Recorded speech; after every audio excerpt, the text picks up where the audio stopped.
이 곡을 승리의 의지를 담은 역작이라고 극찬했고 스탈린상까지 수여했고요. 완전히 선전용이군요. 사실 소련이 잘못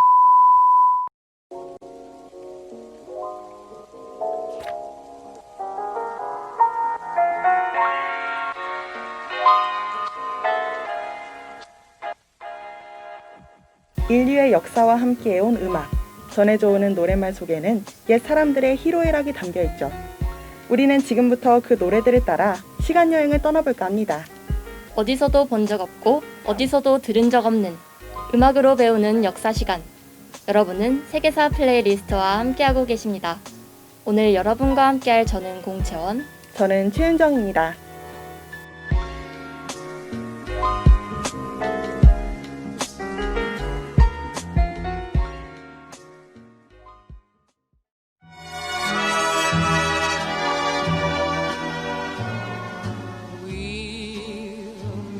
Again, don't know where, don't know when, but I know we'll meet again some sunny day. 채원 씨, 이 노래 들어보신 적 있으신가요?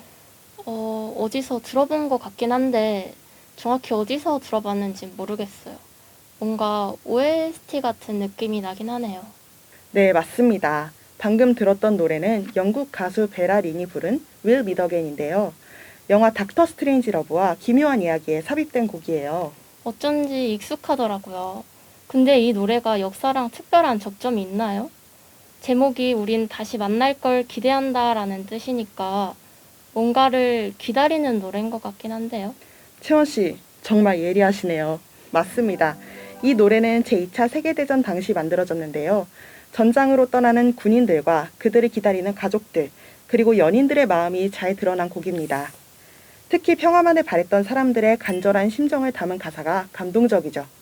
채원 씨, 가사 한번 읽어주세요. 우린 다시 만날 거예요. 언제 어디서일지는 모르겠지만. 하지만 난 알아요. 화창한 어느 날 우린 분명 만날 거예요.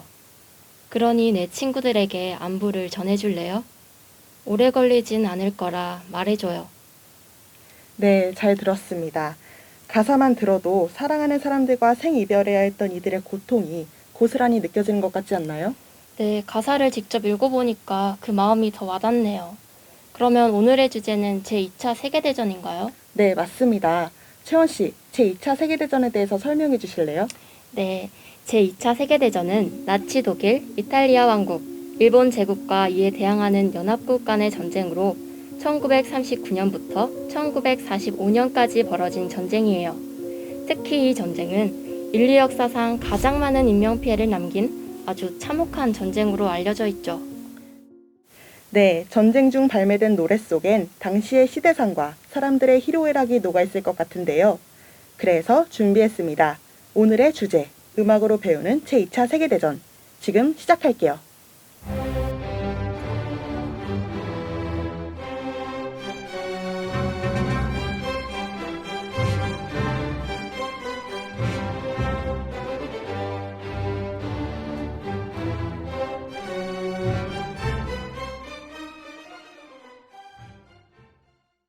제가 준비한 곡은 쇼스타코비치의 교향곡 제7번입니다.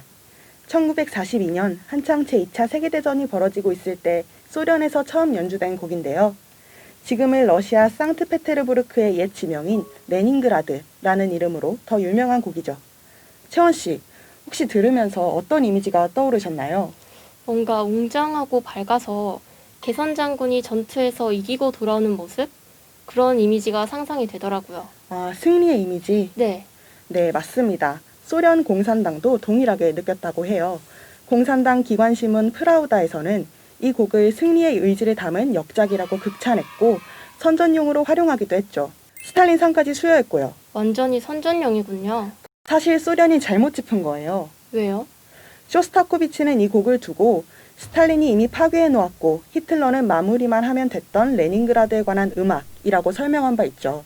히틀러가 소련의 레닌그라드를 포위하기 전에도 스탈린의 공포 정치와 대숙청으로 이곳 사람들은 고통받고 있었으니까요.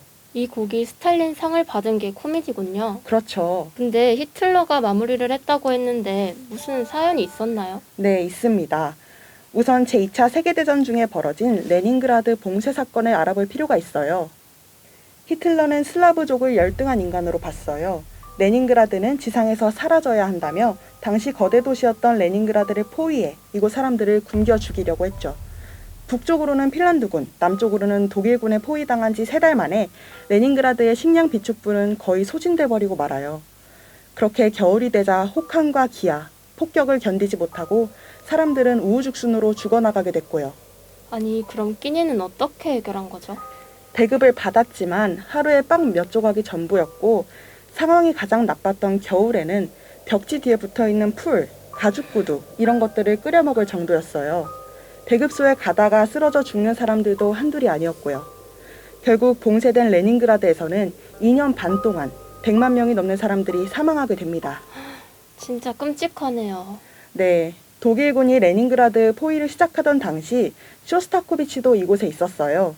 이곳에서 무너져가는 레닌그라드를 바라보며 쓴 곡이 바로 교향곡 제7번입니다. 설명을 듣기 전까지는 그냥 마냥 밝은 곡인 줄만 알았어요. 네, 사실 아까 들려드린 부분은 1악장이었는데요. 이 곡은 총 4악장으로 구성돼 있어요. 마지막 악장인 4악장에서 쇼스타코비치는 전쟁터의 풍경과 참상을 악보에 그대로 담아냅니다. 그럼 같이 들어보시죠.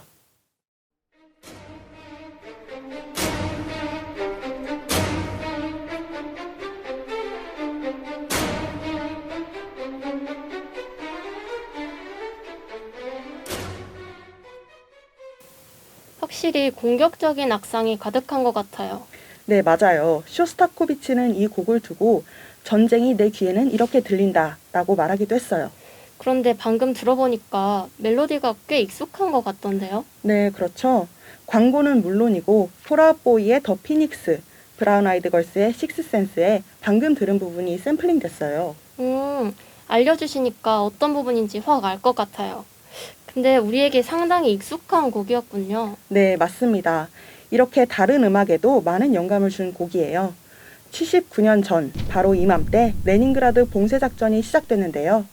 오늘은 쇼스타코비치의 제7번 교향곡을 들으면서 그가 음악으로 고발한 전쟁의 참상을 곱씹어보는 건 어떨까 합니다. 같이 들어보시죠.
여느 때처럼 릴리 마를렌이 흘러나오던 밤에 영국군 참호에서는 한 외침이 들렸다고 합니다.